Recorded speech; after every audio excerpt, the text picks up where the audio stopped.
साहब, जिस प्रकार से जो सीईटी का रिजल्ट था, बच्चों को भी इंतजार थी, एक सरकार का भी ड्रीम प्रोजेक्ट था, पेपर लेना ही चुनौती था। पहले तो पेपर भी हुए, रिजल्ट भी आ गया। इस रिजल्ट की रेशो क्या रही और आप कितने सेटिस्फाइड हैं सारी चीज़ों से? इस पूरे रिजल्ट से मैं पूरी तरह से सेटिस्फाई हूँ। अगर कोई बच्चा कोई किसी तरह की उसकी कंप्लेंट है तो हमने कल लगभग 100 कैंडिडेट की कंप्लेंट्स का अवलोकन किया, तो कहीं ना कहीं कैंडिडेट की तरफ से ही अधूरी जानकारी थी, तो इसलिए कुछ प्रॉब्लम्स हैं। कोई आधार कार्ड को लेके, पीपीपी को लेके, या उसने क्लेम कुछ किया, नंबर कुछ मिल गए, क्योंकि ये प्रोसीजर 2-3 साल से शुरू था और स्टेटस जो है वो बाद में चेंज होता रहा। बच्चे को भी पता नहीं लगा कि मेरे घर में नौकरी आ गई, पर मेरे नॉन जॉब के नंबर मिल गए, पर जब उसने भरा था उसके घर में नौकरी नहीं थी। जैसा कि आपने सिनेरियो पूछा, तो 11,22,232 जो कैंडिडेट थे उन्होंने अप्लाई किया था और 7,73,572 लोग परीक्षा में बैठे थे, जिनमें से मेल कैंडिडेट 4,77,926 थे और फीमेल 2,95,627 थे। जो ट्रांसजेंडर जिनको हम बोलते हैं वो 19 कैंडिडेट थे और टोटल कैंडिडेट जो क्वालिफाई किए हैं रिजर्व कैटेगरी और जनरल के, वो 3,57,562 संख्या है, जिनमें मेल 2,25,005 और फीमेल 1,32,551 और जो ट्रांसजेंडर हैं वो 6 लोग क्वालिफाई हुए हैं। इस तरह से 3,57,562 लोग कुल क्वालिफाई हुए हैं और जिन्होंने परीक्षा दी थी ऐसे 4,16,010 कैंडिडेट जो हैं वो डिसक्वालीफाई हुए हैं, जो 50% और 40% की रेशो को अचीव नहीं कर पाए। खत्री साहब, जो ये चयन प्रक्रिया अपनाई गई, रिटन टेस्ट था, सारा कुछ था, इसमें पारदर्शिता का भी दावा किया जा रहा है। अब कितनी पोस्टें हैं, इनको कब तक भरा जाएगा और इसमें कितने बच्चों को इनमें से बुलाया जाएगा पोस्टों के अगेंस्ट? अभी हमारे पास सरकार की तरफ से जो सी क्लास के लिए हैं वो 30,369 पोस्टें जो हैं वो आई हुई हैं। इसमें टीजीटी की अलग से 7,500 हैं और पुलिस की लगभग 6,000 पोस्टें आई हैं। टीजीटी तो अलग स्टेट के आधार पे होगी, पुलिस सीईटी से ही होगा। इस तरह से हमारे पास सी क्लास के लिए अभी तक लगभग 42,000 पोस्टों की डिमांड है, जो रिक्विजिशन है वो सरकार की तरफ से आ चुकी है और अगले 15 दिन में हम इन 42,000 पोस्टों का विज्ञापन करने जा रहे हैं।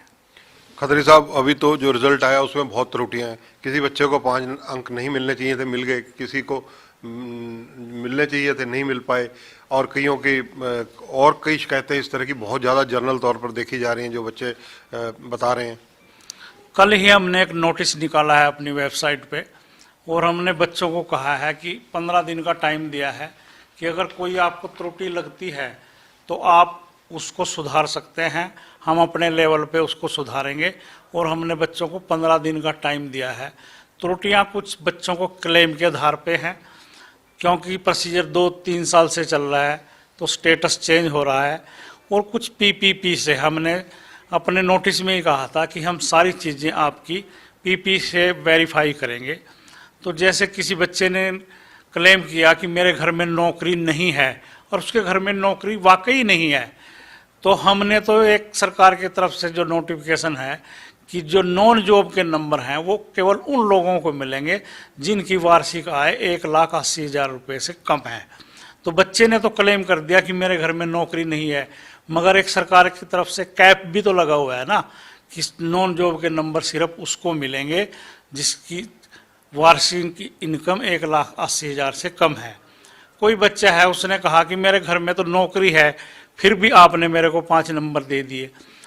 जब उसने फार्म भरा था उस टाइम उसके घर में शायद नौकरी नहीं थी और उसने क्लेम किया और उस क्लेम को हमने एज इट इज़ मान लिया। अब सारी चीज़ें वेरिफिकेशन पे जा रही हैं, जिसकी कोई त्रुटि है उसको हम ठीक करेंगे, चाहे हमारे लेवल पे होगी चाहे कैंडिडेट के लेवल पे। खत्री साहब, मैं आपकी बात से इससे सहमत नहीं हूँ कि बच्चे ने जब फार्म भरा, मैं आपको एक एग्जांपल देता हूँ। एक सगे भाई बहन है, उन्होंने भरा, बहन को तो 5 नंबर नहीं मिले, भाई के 5 नंबर जोड़ दिए गए, जबकि उस परिवार में सरकारी नौकरी है।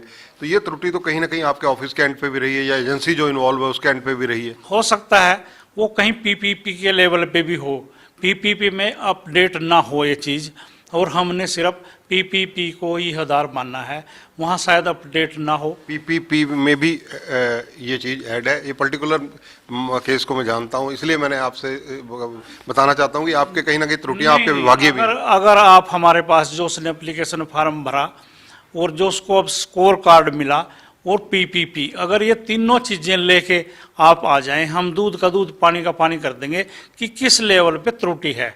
ऐसा नहीं है, कहीं ना कहीं तीनों स्टेजों पे कहीं ना कहीं एक स्टेज पे त्रुटि है, इसलिए ऐसा हुआ है, वरना नहीं होता ऐसा। खत्री साहब, सीईटी को क्वालिफाइंग बनाने के लिए क्या विचार चल रहा है? क्या सरकार को कोई लेटर लिखी है आपने? नहीं, हम सरकार के नियमों को फॉलो करते हैं और जो सीईटी का ड्राफ्ट है वो सरकार ने तैयार किया है, मंत्रिमंडल में पास हुआ है। इसमें किसी तरह का जो बदलाव है, करना नहीं करना, ये सरकार के लेवल पे है। अभी तक तो जो सरकार की हमारे पास इंस्ट्रक्शंस हैं, हम तो फॉलो करने के लिए बाध्य हैं एक तरह से उसको। सीईटी को लेकर मामला हाई कोर्ट में भी है। पिछले डेट पर जो है बताया जा रहा है, सुना है, कितना अथेंटिक है ये तो आप कंफर्म करेंगे कि आपके तरफ से या सरकार की तरफ से कोई व्यक्ति पेश नहीं हुआ, अधिवक्ता पेश नहीं हुआ। अब जो अगली डेट फरवरी में है उसके लिए क्या विचार है? देखिए, इसमें सरकार पार्टी है, ना कि एचएसएससी, क्योंकि जो सीईटी का ड्राफ्ट है, नोटिफिकेशन है, वो मुख्य सचिव की तरफ से जारी हुआ है। हमको ना इसके में कोई जवाब देना, जो जवाब देगी कोर्ट में जाके, जो रिप्लाई है वो सरकार की तरफ से होगा, ना कि एचएसएससी की तरफ से। जो ग्रुप सी के अब पोस्टें आप बता रहे हैं, 4 गुना ज़्यादा बच्चों को बुलाया जाएगा या क्या फार्मूला अडॉप्ट किया जाएगा? अभी तो हम पोस्ट के गेट सबसे अप्लाई करेंगे जो भी क्वालिफाई हुए हैं, फिर हम 4 गुना जो टॉपर हैं उनको चिन्हित करेंगे, ये देखेंगे टॉप 4 कौन हैं, उनको ही हम अगले स्क्रीनिंग टेस्ट पे बुलाएंगे, जो अभी तक का प्रावधान है। ग्रुप डी के लिए कब ये सीईटी की परीक्षाएं होने जा रही हैं? ग्रुप डी की जो एनटीए से हमारी बात हुई है और सरकार की बात हुई है, उन्होंने 4, 5 और 10, 11 मार्च अभी निश्चित की है। रिटर्न में अभी कुछ नहीं आया, वर्बली बात हुई है, तो वो 4, 5 मार्च और 10, 11 मार्च अभी निश्चित हुई है। सीईटी की भविष्य में जो परीक्षाएं ग्रुप सी के लिए होंगी, उसके लिए कितना गैप रखा जाएगा? कब तक दोबारा हो सकती हैं? क्या संभावनाएं हैं? क्योंकि ये यूथ जानना चाहता है। मार्च में हम जो सीईटी की परीक्षाएं हैं, जो टेस्ट के पोस्ट के गेस्ट है, वो मार्च में शुरू करने जा रहे हैं। जैसा आज ही न्यूज़पेपर के माध्यम से पता चला कि 10वीं और 12वीं की परीक्षाएं 27 फरवरी से लगभग 26 मार्च तक होने जा रही हैं। तो हम ये शेड्यूल देखेंगे कि संडे और मंडे में भी क्या परीक्षाएं हो रही हैं वहाँ। अगर परीक्षाएं नहीं हो रही है तो संडे मंडे को लेके हम मार्च के फर्स्ट वीक में भी ये शुरू कर सकते हैं, वरना परीक्षाओं के बाद तुरंत बाद हम अपनी जो पोस्ट के गेस्ट हमारी परीक्षाएं हैं उसको शुरू करने जा रहे हैं। अगले चरण की परीक्षाओं में क्या 25% हरियाणा से संबंधित जनरल नॉलेज के क्वेश्चन पूछे जाएंगे? नहीं, ऐसा कोई प्रावधान अभी नहीं है, क्योंकि ये सीईटी में हम पूछ चुके हैं और हम जो अगला जो क्वेश्चन पेपर है वो सिलेबस आधारित करेंगे।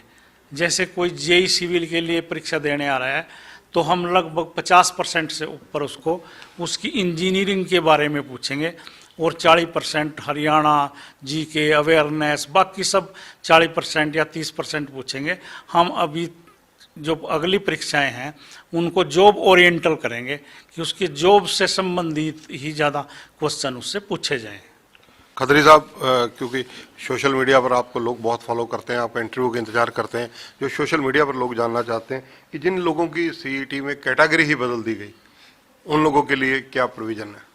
नहीं, हमने दिया ना टाइम 15 दिन का। अगर कोई इस तरह की त्रुटि है तो बच्चा जाके उसको दुरुस्त कर सकता है। हम सब चीज़ों को एक एक को बड़ा चेक करके नोट उससे बिल्कुल अच्छी तरह से चेक करके सब त्रुटियों को ठीक करेंगे अगर कोई कैटेगरी चेंज हुई है किसी की। आगे आने वाली जो भर्ती हैं उनमें क्या सब इंस्पेक्टर की पोस्टें भी निकाली जा रही हैं? नहीं, अभी तक हरियाणा पुलिस सब इंस्पेक्टर के हमारे पास कोई डिमांड नहीं है। 5000 कांस्टेबल, मेल कांस्टेबल और 1000 फीमेल कांस्टेबल की डिमांड हमारे पास पुलिस विभाग की तरफ से आई है। एसआई की अभी तक कोई मांग नहीं है हमारे पास। हरियाणा पुलिस का जो मामला हाई कोर्ट में लंबित है, या हाई कोर्ट में से कुछ ना कुछ डायरेक्शंस भी शायद आई हैं, उस मामले में क्या रुख रहेगा, कब तक उनकी ज्वाइनिंग हो सकती है? फरवरी जनवरी शायद कोई डेट लगी हुई है, और मुझे उम्मीद है कि वो इसी महीने में, हमने परिपोन डेट भी मांगी है, तो अगर वो जनवरी में नहीं होता तो फरवरी की जो निश्चित डेट है, शायद हमारी बात से जो है कोर्ट कन्विंस होगी और बच्चों की प्रॉब्लम को भी उस नज़रअंदाज नहीं करेगी और उनको सॉल्व करेगी कोर्ट, ऐसी मुझे पूरी उम्मीद है। क्योंकि हमने पूरी योग्यता से और पारदर्शिता से भर्ती की है, ये बच्चे भी मान रहे हैं।